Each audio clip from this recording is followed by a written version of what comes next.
I'm the developer of Linguistic Genomics, which was the first platform on which you could determine intent of communication rather than the literal artifact of communication. But we've also used that technology in defense and intelligence and finance, and most notably in the early 2000s, my company was responsible for bringing down what was at the time one of the largest tax frauds in U.S. history. We maintained a series of inquiries into every individual, every organization, and every company that is involved in anything that either blurs the line of biological and chemical weapons or crosses that line in any of 168 countries. In 1999, there were 1 million patents digitized by IBM, and those 1 million patents were the first time human innovation had been put in format. We took that information and we did a very linguistic genomics technology, right? That approximately 1/3 of all patents filed in the United States were functional forgeries, meaning that while they had linguistic variations, they actually covered the same subject matter. And patents on coronavirus started showing up, and thus began the rapid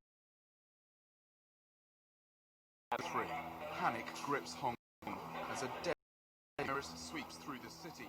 In 2003, the Center for Disease Control saw the possibility of a gold strike, and that was the coronavirus outbreak that happened in Asia. They saw that a virus they knew could be easily manipulated was something that was very valuable, and in 2003 they sought to patent it. And they made sure that they controlled the proprietary rights to the disease, to the virus, and all of the measurement of it.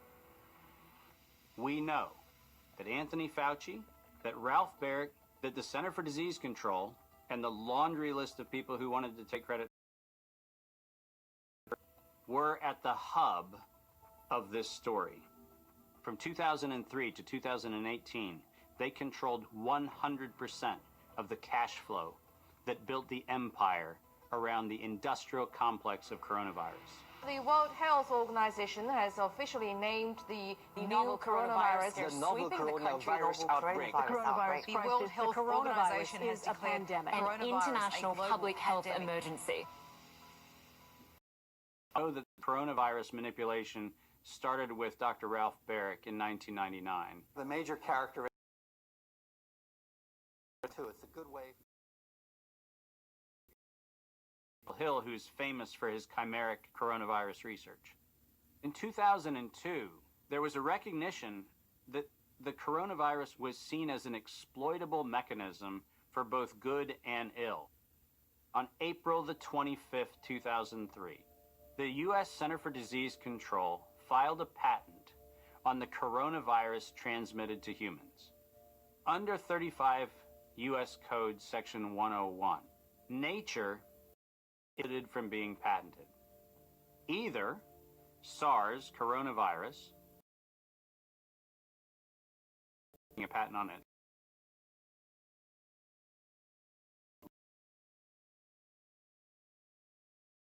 if it was manufactured, it was a violation of biological and chemical weapons, treaties, and laws. If it was natural, filing a patent on it was illegal. In either outcome, both are illegal. In the spring of 2007, the CDC filed a petition with the Patent Office to keep their application confidential and private. They actually filed patents on not only the virus, but they also filed patents on its detection and a kit to measure it. Because of that CDC patent, they had the ability to control who was authorized and who was not authorized to make independent inquiries into coronavirus. You cannot look at the virus, you cannot measure it, you cannot develop a test kit for it. And by ultimately receiving the patents that constrained anyone from using it, they had the means,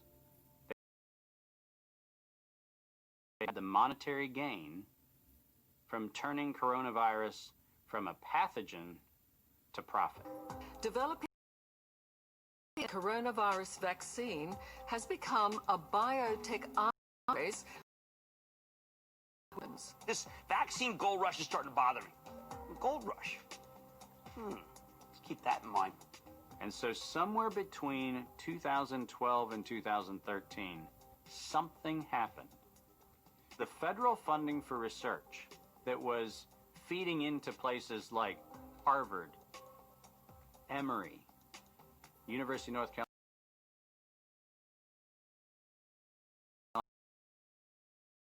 by something that happened at the NIH, where the NIH got this little tiny moment of clarity and said, I think something we're doing is wrong.